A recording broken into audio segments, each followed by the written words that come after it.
and welcome to the first SBRC cyber event specifically designed for the third sector. There's a lot to talk about with cyber these days, particularly since the start of COVID. We all moved to remote working very, very quickly, almost overnight.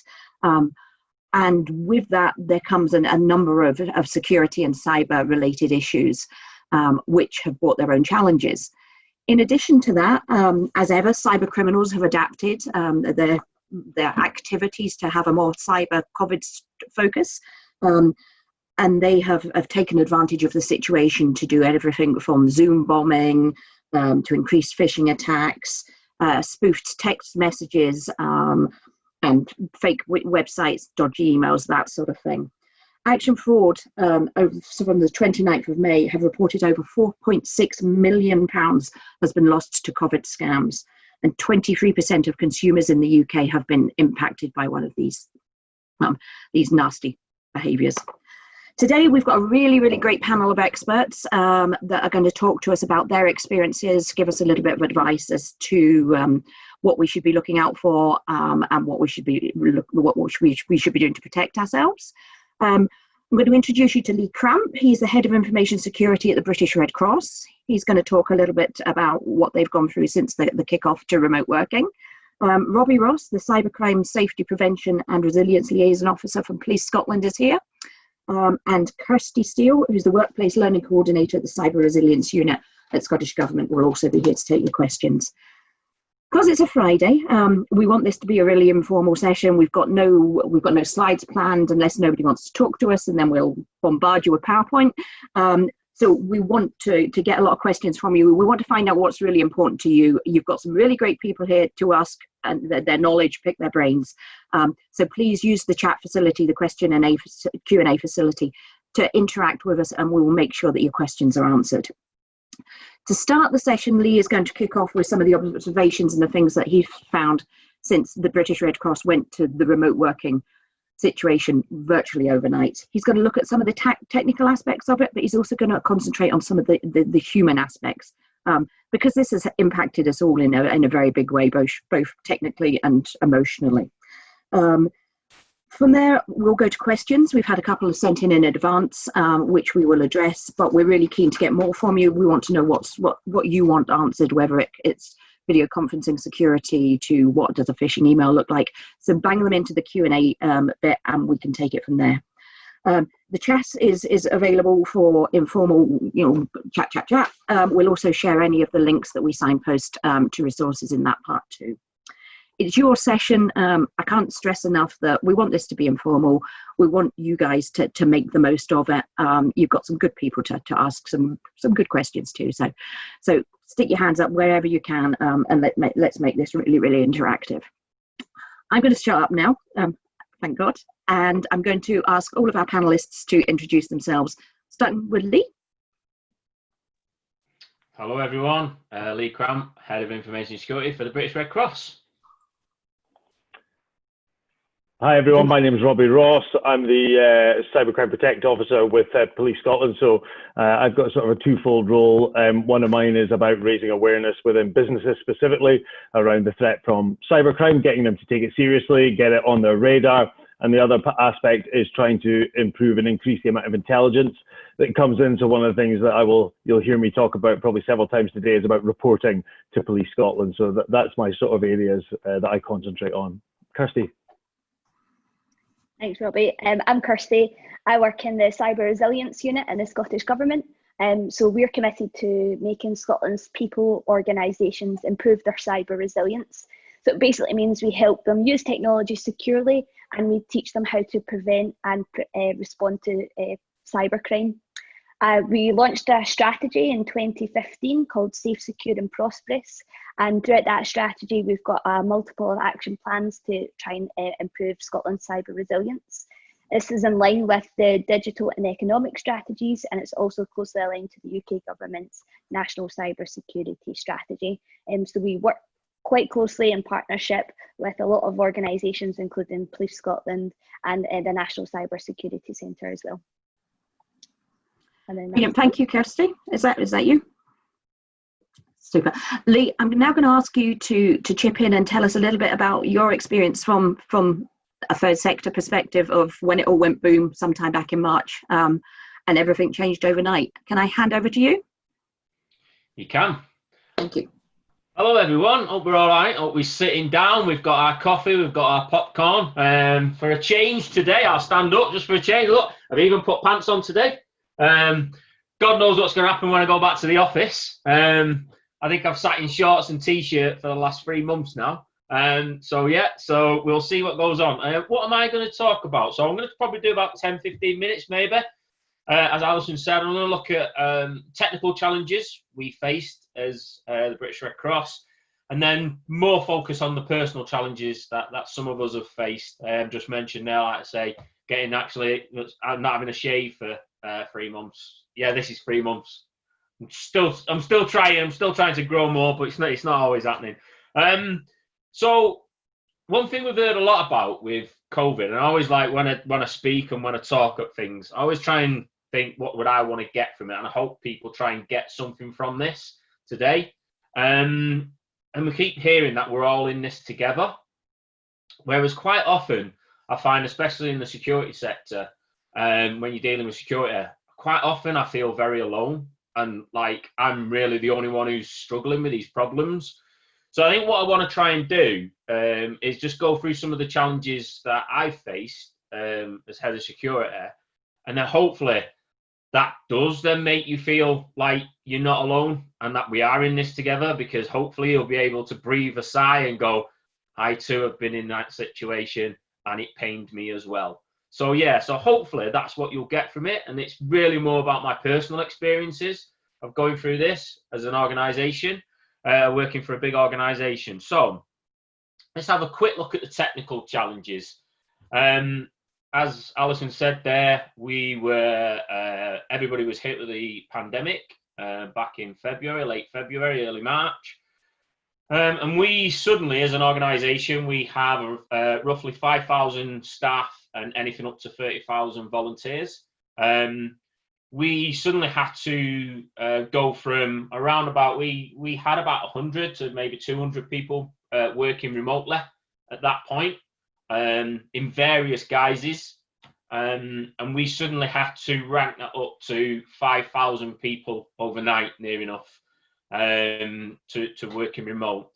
Some of the key challenges that we faced, so I'll touch on these. Obviously, the video conferencing. In terms of the video conferencing side, I'd say that was a simpler thing. As I said, we already had between 100 to 200 people working remote anyway.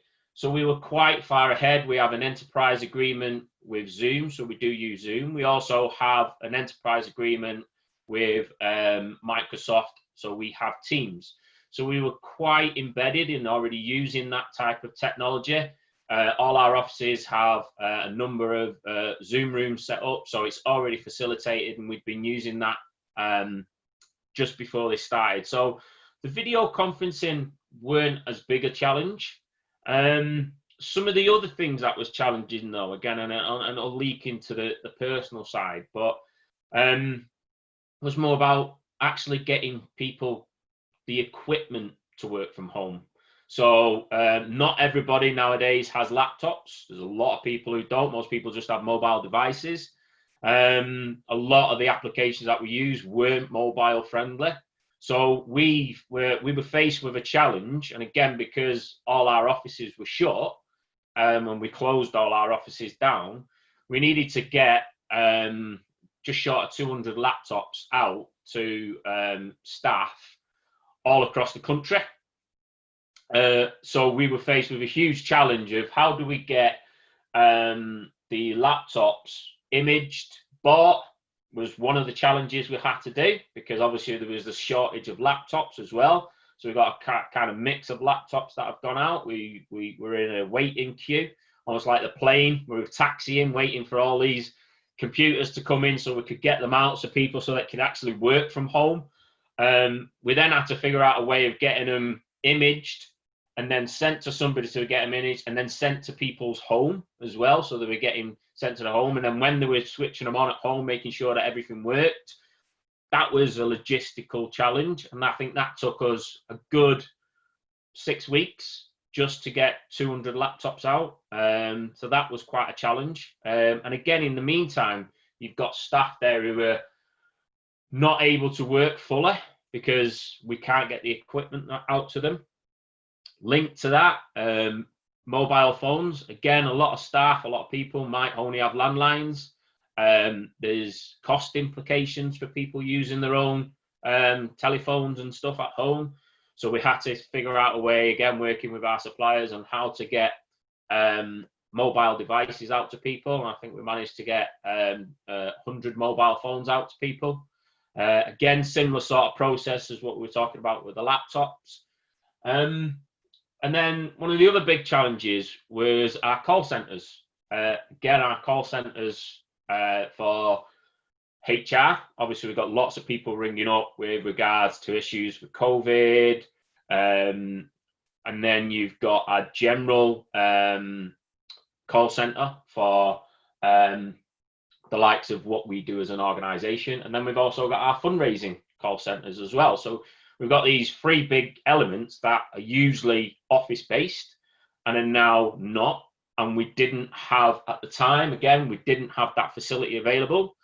So we had to, again, speaking with the mobile firms that we use, we set up soft phones, so basically laptops which were able to take a telephone call via the internet onto their computers, and people could use it more like a video conference, but without the video, obviously.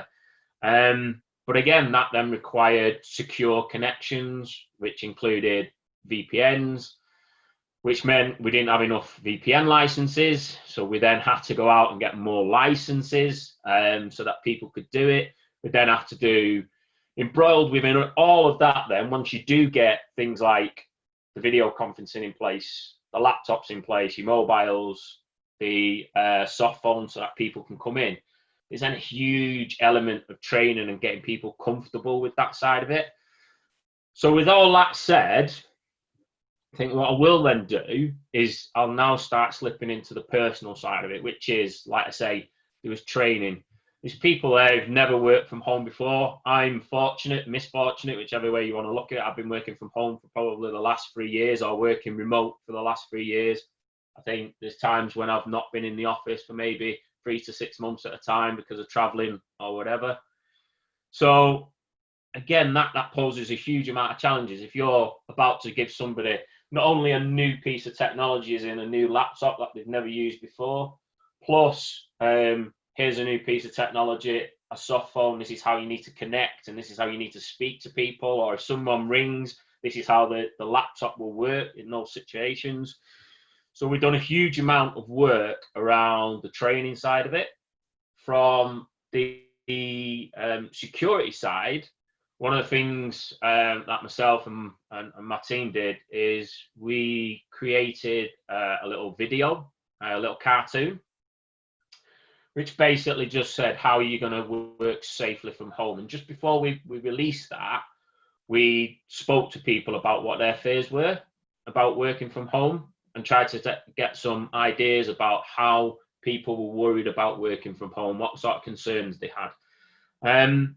So then we released that as a little cartoon. It was only about a minute long, if that. And it's just some of the basics about what we would expect people to do, or how they can feel more comfortable working from a home environment. And it's the things that I know Robbie will touch on in a bit anyway, so I'm not going to steal his thunder. In terms of some of the great advice that can be given in terms of working from home. So I'll leave that to Robbie. I don't want to steal his thunder on that side of it. Technology to one side, you've then got a huge amount, and this is where the British Red Cross has been very, very good. We have spent a huge amount of our time and energy on looking after our people and our staff and our volunteers, because I mean, that's the main focus. I think one thing that's been very clear from the very start is how we can manage, or how we support our people. So again, you're looking at fears of people working from home. not everybody's home environment is the same. Again, like I've just said, I've got the misfortune. I've been working from home for probably the last 3 years. I've got my own office in my house, so which is all set up. I have a desk, obviously big screen. It's great. I can sit here. Don't have to sit there with headphones on, which might be hurting my head or my ears or whatever. My wife is a nurse, so she's out every day, so I'm on my own. So, you know, I don't have any kids knocking around. So for me, the environment's okay for a work environment, but that's not the same for everybody else. I think one thing that how do we enable the new norm, I think is what we kept calling, or what we continue to call it, was really seeing how we can, for me, it's how we can make people feel comfortable with being vulnerable. And when I say being vulnerable, normally if we're doing a meeting, if somebody just comes walking into a meeting room, everybody's kind of like, oh, what's going on here? This is, you know, we're supposed to be professionals. We're not. Why is somebody walking in? So then enabling people to feel comfortable if one of the children comes running in or starts looking at the screen quite closely and going, what's this? Who's this? Or pointing. It's making people feel comfortable with that. You know, I was on a meeting once. It was middle of March, and it was really good. It was one of the people we was talking to digital team, and clearly one of the people on the call had told the children that the meeting was going to finish at 1 o'clock, and that they were going to have some fun time because they'd been waiting for the dad to have some fun time with them. And we were just running over by a couple of minutes, and the next thing you knew, these two kids just come running in with this big bell. Dad, it's 1 o'clock. Come on, we need to get out. We need to get out. He said we were going to play. We were going to play. And everybody just smiled and went, yeah, we've run over. Let's end the meeting now. And it's kind of making people feel comfortable with being vulnerable, because everybody's situation. And again, when we say we're in this together, we are. And I think we're all in the same storm, but in a different boat. There was an article on it the other day. And it's true, because that experience is completely different for everybody else. Like I say, mine, you could say, is quite fortunate in some respects. But then a personal experience for me was about 4 or 5 weeks in. I had a proper mental breakdown on a day, like, because it had been constant video conferencing for me. Literally woke up and had a complete Tom Hanks moment all day. Sat there. So for those of you who may be younger or not seeing it, so Tom Hanks in Castaway, where he's just sat there on this island on his own, and then he sits there and he's got this ball. He's called Wilson. I had a complete meltdown, and all day. No, I should have got it with me. Maybe I'll shout my wife's off today. I might shout and see if she can find it. I sat there with this Ewok hat on all day, and every meeting I was in meetings all day, even with the CEO. I had the backdrop on my Zoom meeting was the planet Endor, and I'd gone. I was, honestly, my eyes were glazed over, and because I'd been at home doing the same thing, repeating the same Groundhog Day for 6 weeks. I'd gone. And then, but in a lot of respects, I look back on that really fondly now, in terms of it's funny, but it was a real highlighted moment in terms of everybody else seeing it happen. And then I used that to explain to everybody, look, it's okay to just not be okay at times, because this is really hard for people and it's really difficult to get hold of. So in terms of leadership team, one of the things I have been doing then since that, and what I realized is how I was dealing with it, is I wasn't giving myself enough breaks. I wasn't relaxing enough. I felt I had to be more present than usual. So now I'm on the complete flip side. And I think the other day I did a video conference as I was halfway out on a bike ride, and I just stopped halfway on the bike ride, got my phone out, did the thing, and then it's allowing people to see that behavior at the moment is okay, because we need to take time out, because it is really difficult. Change is always hard anyway, but when you've got so much change that, like it's happening at the moment, it's being thrust at you, it's really difficult, and people have got to find their own ways of dealing with it. Unfortunately, I don't think I could do a Joe Wicks. I'm not sure. I keep hearing about a Joe Wicks. I don't know what a Joe Wicks is. Again, there's things that I feel like I'm a bit left out or social, because we were doing a quiz, an IT quiz the other day. Well, IT. We were doing a quiz as part of the thing. And somebody had a backdrop with this man and a woman. And they were doing this quiz.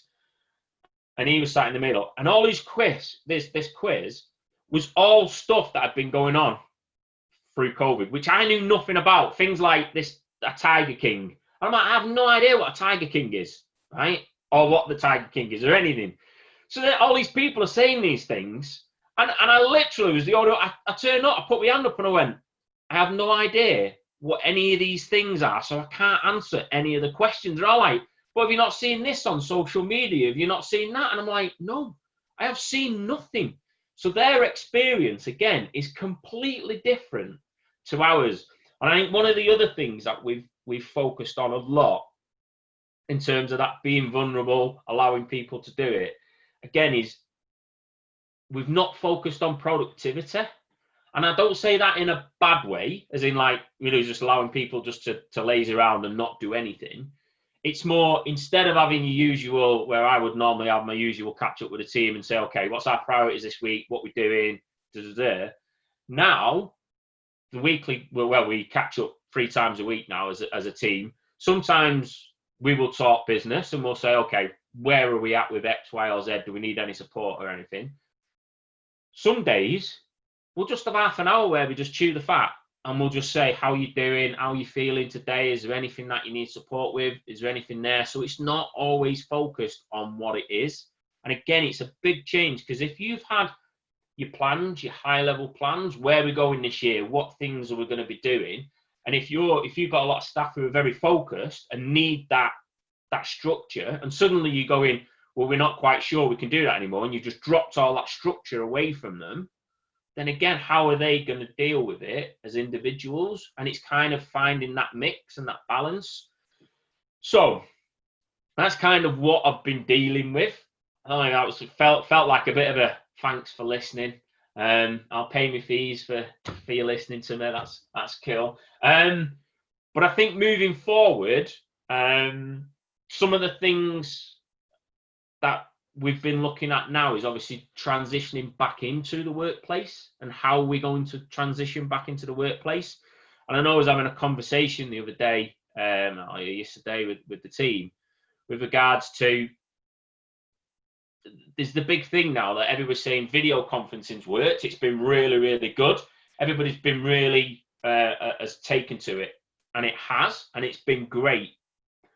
I suppose my reservation with that is, when we start transitioning back into the workplace, what can we learn that's been really good as a result of this, that's been successful, but also what won't possibly work? Because I've been in that situation before this started, where when you have somebody video conferencing in, and maybe 2 or 3 people sat in a room in an office, as much as you can try and make it as interactive as possible as you can, I have always felt, as the person on the video call, that I have been more left out of the conversation. I felt personally like I've been left out of the conversation. Not that I was, that was just my sense or my feeling. And then also things, I think good things that we can take from it is, I know Kirsty's mentioned this, in terms of video conferencing.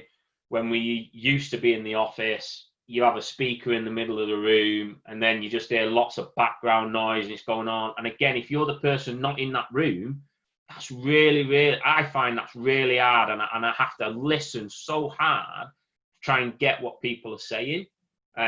So again, there's different things when we move forward. How do we want to, what have we learned from this period?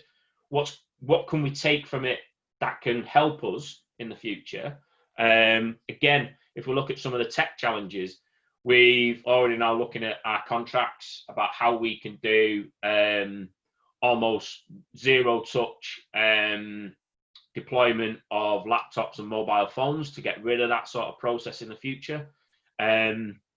Again, VPNs, how we can do that better. So there's a lot of things that we're now looking at and saying, well, what have we done now that we can learn from, but also how would that play out in what we ever call the new norm when we move to it. So I'm conscious I've spoke for a while there now, so I will stop and I will hand over to Alison as chair, and I'll let you take it from there, Alison. I hope that was useful.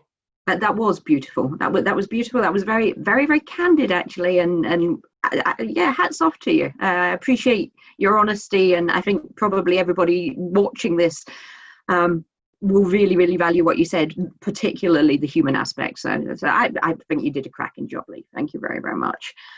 We've had one question in, and I don't really know who wants to pick this one up. From Gordon, he says, "Thanks, Lee. Great to hear of your experience with virtual working. Hats off to your wife being a nurse. What advice can you give to better protect a charity organisation?" Do you want this, Lee, or will I punt it to Robbie? Robbie, do you want to go? I'm happy to answer it in the broad. I think as a charity, I think that would be worthwhile. Yeah, with your experience, Lee. So depending on the size of your charity, Gordon, my personal advice would be to look at the NCSC's small charity guidance and really start from the base. And they've got 5 principles there, and start from those 5 principles. My personal advice would be, don't think you have to do it all at once. Try and look at it from which do you think affects you the biggest risk from your organisation. So if you haven't got any antivirus in place, because that's one of the things that they say, then focus on your antivirus.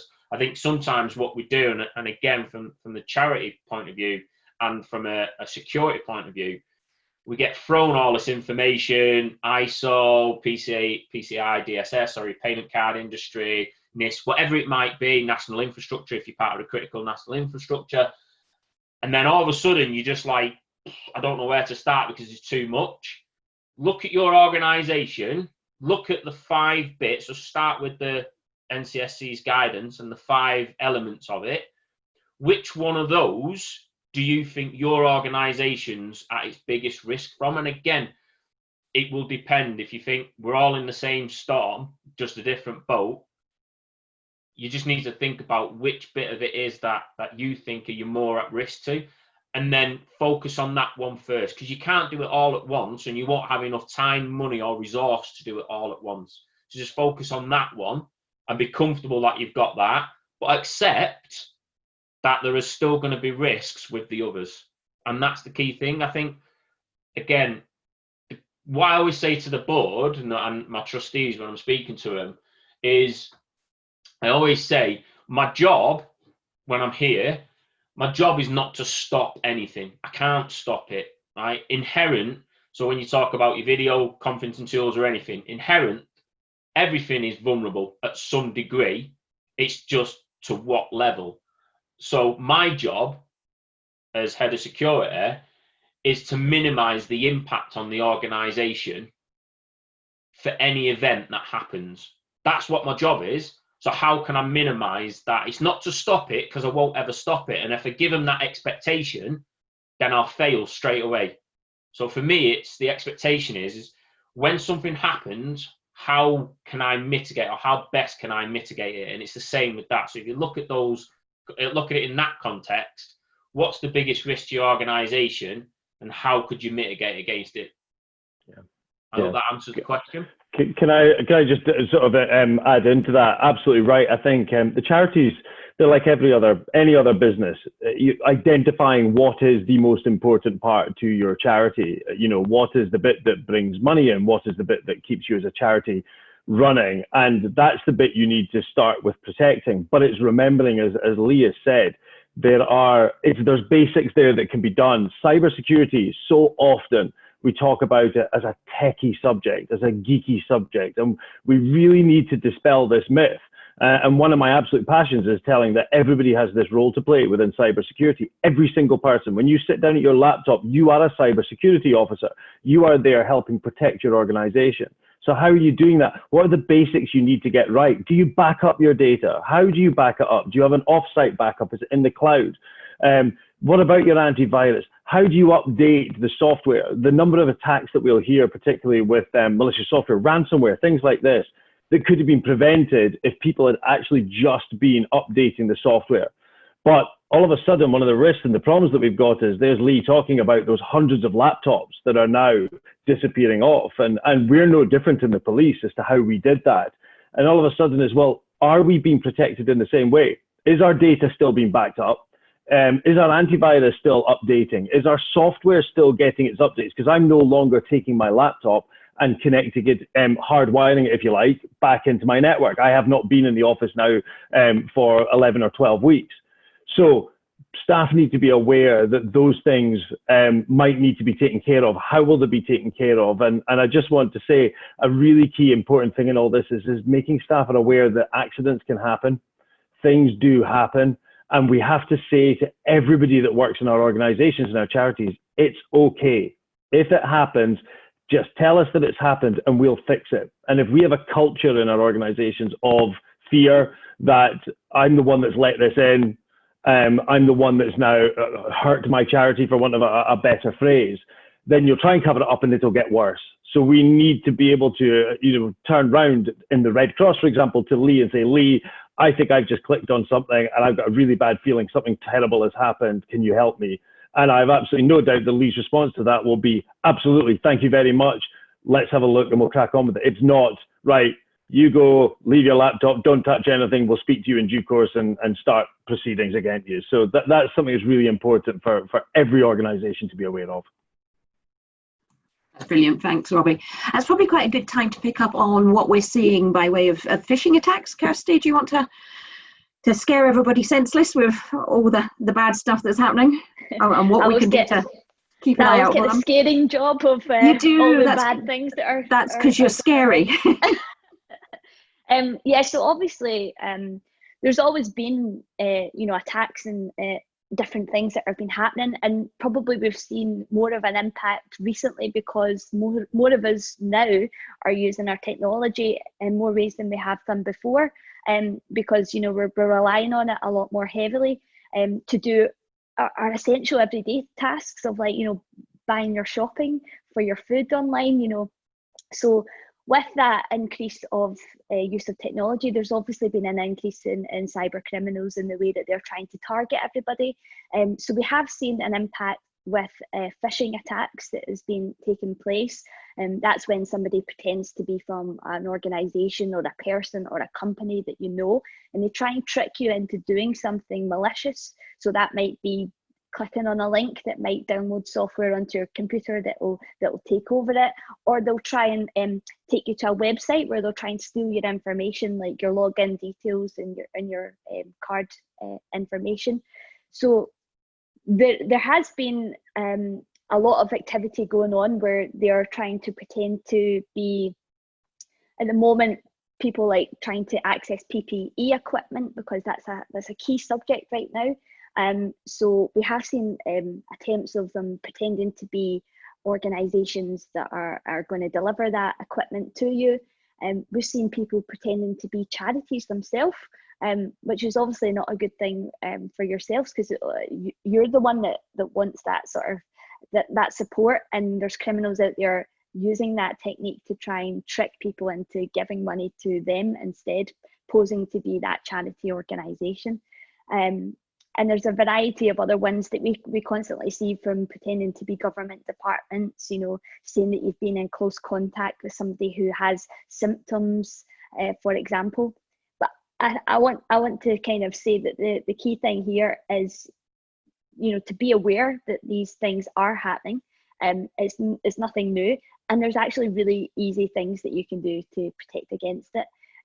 So we do come out with a cyber resilience COVID-19 scams bulletin, and we release this each week, and we've been working with Police Scotland on this, and a range of other trusted partners, the National Cybersecurity Centre, Trading Standards Scotland, and we've been kind of monitoring all the sort of threat that's been happening recently. And each week we will put out this bulletin to show you exactly what scams to be aware of, and we give good advice on how to protect against them, whether it's just hovering over links, whether it's backing up your data, whether all the kind of good places to go for how to stop a phishing email, what to do if you get one, what happens, what kind of steps can you do to protect against that from happening again.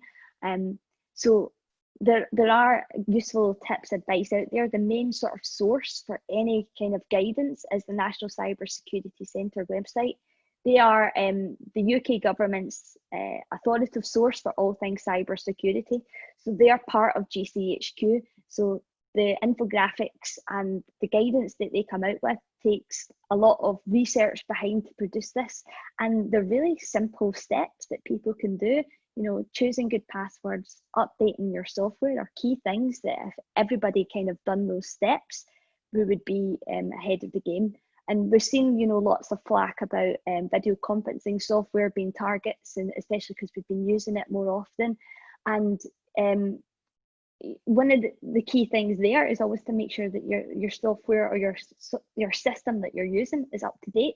There's always going to be vulnerabilities within applications that we use, and as soon as you do that software update, it's got key security improvements in it that are just going to battle against it. It's a constant fight that we all have to do. We're never going to be 100% secure, and as long as we're aware of that and we understand what the risks are and those key steps on what to look out for, I think we're all going to be in a better position. And there's things that you can do as well where you can share that intelligence with us that will allow us to help protect others as well. I could probably mention the new National Cybersecurity Centre tool that they launched. It's called the Suspicious Email Reporting Service. I'm glad I got that right. I was off the top of my head there. So that means that if you got any suspicious email, phishing one that that you're not quite sure about, or you just think it looks quite dodgy, rather than normally we would just delete it and kind of move on. Now we can take that extra step to secure others by telling NCSE that we've got this email, so we forward it on to their new service. And they've got a takedown service that they already do, where they check the email for the validity of the site and any links. And if anything seemed to be suspicious or malicious, they will immediately remove it. And it was launched 4 weeks ago, and they've seen a massive increase from the public reporting these phishing attempts, because we see phishing as the top one of the key ones. It's one of the easiest things that criminals will do and will always do, because it's easier to send a million emails than it is to do other kind of harder activities, because at the end of the day, we only need one person to click on something and it can cause a lot of havoc. So with that in mind, this service is going to really help take down those sites when we can. And there's been, I think, just under 1,500 websites so far that's been absolutely taken off of offline, which is amazing to see. That's brilliant, Kirsty. Thank you very much. I don't think you've scared everybody totally. I try not to scare them, but I think yeah, you've got to be aware of everything that's going on. And what I'll do is I'll share the link to where the bulletin is to read. Wonderful. As well, okay. in the chat, and then people can take a read over this week's one that was just out yesterday, but all the previous ones as well. That's brilliant. The bulletin is chock-a-block full of really, really useful stuff, and very topical as the threat changes from week to week, and we see different patterns of attack coming out as the threat changes in itself. It's very topical, it's very up to date. So yeah, absolutely, anybody who's not availed themselves of that, I would encourage them to do so. We probably can't have one of these sessions without talking a little bit about video conference security. Because it's very much on the tip of everybody's tongues, as it was very much at the start. We've all probably got ourselves into the way of using it quite well by now, but there are still concerns, particularly some charities who are working with local authorities, for example, that aren't allowed to use Zoom because of security concerns, although they're working hard to put those right. Lee, do you want to chat a little bit about security on video conferencing? Yeah, so just for everybody there in the chat, I've just put the link to the small charity guide from NCSC. I've also put the link to the phishing report that you can do for the emails, and also for quite timely, the guidance that they've put out for video conferencing. So the NCSC have put some guidance out for video conferencing. I had a quick question about how do we promote people to report phishing emails? Because I know Kirsty was speaking about it there a second, and then I will come on to the video conferencing. So we do a lot of, again, I do phishing scams, yeah, if that's what you want to call them, exercises once to twice a year. We've created a culture where we, again, it's that ability allowing people to be vulnerable. So when we do phishing exams, we don't do it in a way that we then turn around to people and go, you've been caught, why are you doing this? We do it in a way that we can learn from it, so we can see what we can do to help people. Again, it's all people-centric. So yeah, and we have our own phishing email address that we use so people can report it, and then we will get back to them, and then we will also give an explanation of what we found. So then again, it gets that engagement going with people. So it's not just that, oh, thanks for reporting. It's then getting back to them saying, oh, brilliant that you reported this. This has led to X, Y, or Z, or this was the kill chain that was trying to be affected as a result of it, to give them that information. Because people, the more they understand it, the less likely they are in the future. Because again, we're just human, we're just curious. So all we're going to do is, half the time when we click something, it's because we're curious. And if we can remove some of that curiosity and give them the knowledge, then again, we can take it away. So yeah, sorry, video conferencing. As I said at the beginning, we have Zoom and Teams. Neither of which are perfect, I will say. And again, it's just weighing up the risks between the two. In terms of Zoom, we're on the latest version, which is 5. I know there's been some previous versions. Everything's been updated to the latest version. We have as standard, so again, because we've got an enterprise license as standard, we have password security on for everything, so everything's got to have a password. We have the meeting room enabled as well, so everybody has to join, and we have to make sure that people are in there. We have the host only sharing, so that nobody else can share the screen or anything like that at the time. So there was a number of the policies which, if you go through, and there is some really helpful stuff on Zoom's website that tells you what they've suggested, what you can put in place. And it's the same with Microsoft Teams. Again, they've put some elements in place. In terms of our Teams, ours is purely internal at the moment, so we don't use Teams for external calls. So that's quite locked down. We are looking at how we can introduce that externally as well to use with a lot of our partners and stakeholders. But at the minute, that's internal. Again, for me, it's about how we train people, how we give people that knowledge to use it. Because when we first did the Zoom bit, that was a huge change, because most people are just sending out, if you're a host of a meeting, to a lot of people, that was just, well, I've just set it up and then we all join. Whereas actually what we're asking them to do is be a host, as if you was hosting a party. You won't just let everybody walk through your front door. You'd have somebody on the front door going, wait a minute, are you Lee? Are you down on the list? Your name's not down. You're not coming in. You know what I mean? And it's teaching people, right, well, if you're the only one who can share your documents, then you need to have that stuff in advance. Then you need to explain to people, we'll have 5 minutes at the beginning where we'll allow people in. I will check people in to make sure you're all here. And again, if you set this expectation, most people will be more appreciative of it. So you can have almost like a meeting room within it where you can say, all right, we'll just chat between yourselves for 5 minutes while I allow people in. And then after that, then what we do is, again, one of the other security tools that we use is that locking the room down after 5 minutes. So literally, if you can't catch the train at 5 minutes, it's gone. It's gone, and you're not coming back in. You've missed your meeting, which then, again, if you're looking at good practice that we can take from some of these things, it's how we can have more efficient, better organized, better meetings. Because a lot of the time it was just people would turn up randomly, sorry, I'm late, and they come in 10 minutes late, and then that disrupts the flow for the rest of the people. So again, for me, it's looking at what tools are out there, whichever that might be for you, because there are a myriad of different tools, Blue Jeans, like I say, what was it, one? Square, I think there was one. There's loads of them out there that you can use. And it comes back to what the question I answered before was, what risk does each one of those pose to your organization, and how do you want to manage that risk? But again, the key is setting the expectation with the staff and being able to teach the staff how to use those tools in a secure way is the most important thing for me. Can I just come in there?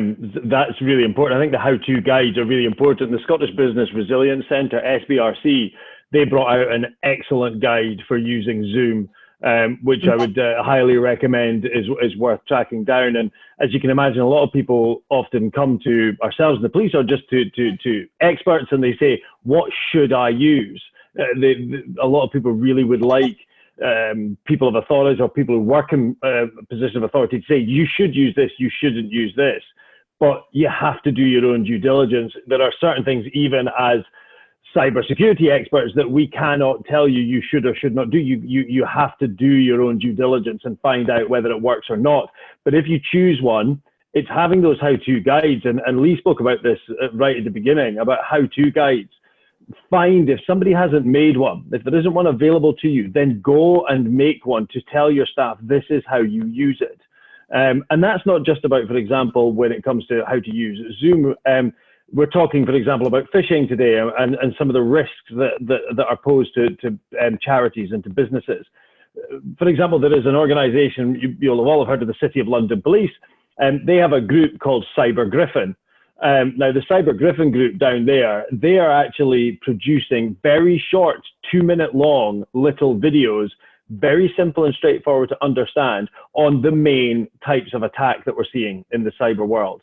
And the idea is that you can share those with your staff and say, do you want to know a bit about phishing? You want to know a bit about malware? You want to go to these videos. They're available for free on YouTube. If you search for Cyber Griffin on YouTube, you will find these videos. Send them out to your staff. Empower your staff to actually go and read these, watch these, and learn from them, and then say to them, and then what I want you to do is come back to me with any questions. We can have a chat about it on the next meeting. We'll chat about one of them or all of them. And having that two-way communication is absolutely vital if you're going to make sure your charity is going to stay safe. That's wonderful, Robbie. Thank you very much. We've just got a question in from Chloe, who works with young people and is currently using Band, Signal and Teams to communicate with them. There's an appetite there to use Zoom if the security issues have now been resolved. And asking the question, are there any better, more secure video conferencing apps that could be better suited to talking to young people? Kirsty, you being a young person, do you have an answer for this? So the ones that you mentioned, if they are already ones that are kind of approved in your organisation to use, I would start with the ones that you are already allowed to use within your team. The Zoom security issues, I feel like they've definitely had some bad press with them recently. It's all about what you plan on doing on Zoom. So it's, we would never kind of say, I would never be like one to be like, don't ever use the internet, because it's, you've got to find ways of what one works for you best. So Zoom does have some like great features, as Lee mentioned, some of the key ones of locking the meeting rooms, only inviting the people that you do. Some of the key things about the video conferencing software for using it, no matter which one you're on, it's to, you can look at some of their security settings that they have. I wouldn't suggest any sensitive information or discussions being held on Zoom at all, nor would it be for some of the others as well.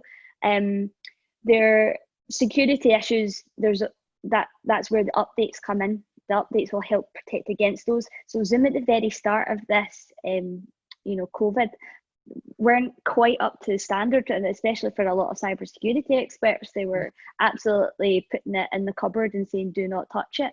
Whereas now, they've stepped up, they've added in features as standard, and automatically doing some of those things like setting the passwords, blocking the meetings. So that's already improved the security. With the sort of young people side of things, I don't know if there's a age limit on using Zoom.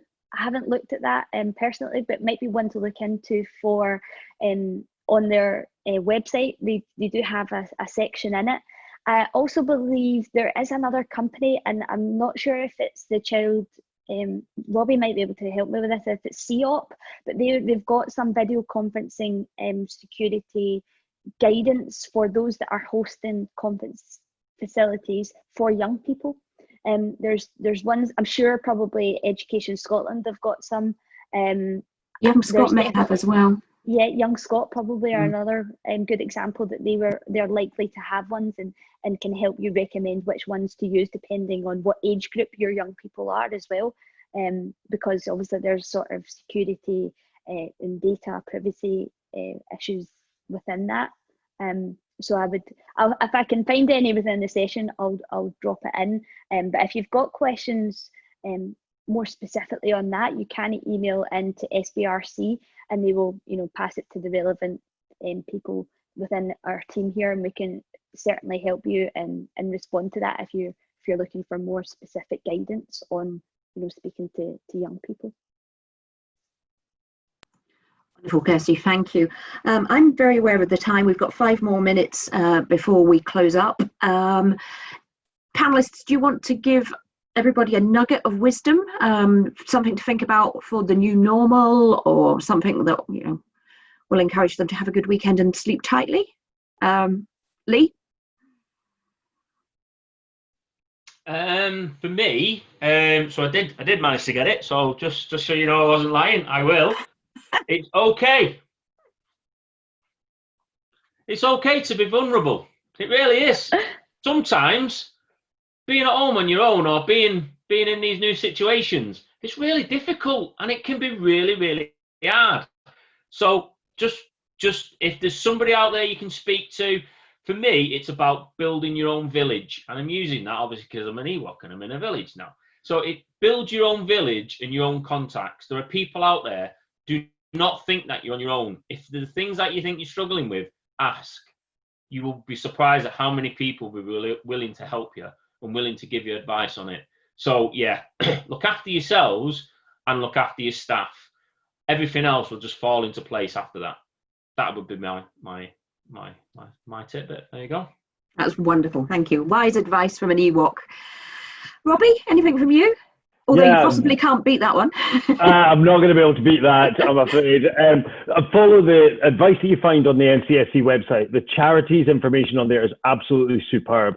So get on there, have a look at the guides. When you think you're ready, there is something called Exercise in a Box that the National Cybersecurity Centre has. This is a free training tool, basically, or a tool for you to find out basically how prepared your organization is for a cyber attack. There's 7 different attack types that you can run in your organization completely free of charge. You don't need a cyber expert there. You don't need to employ a company. You don't have to ask anyone to come in and do it. You can do it yourself. You're given all the tools, the material and the guides and everything you need to run these exercises.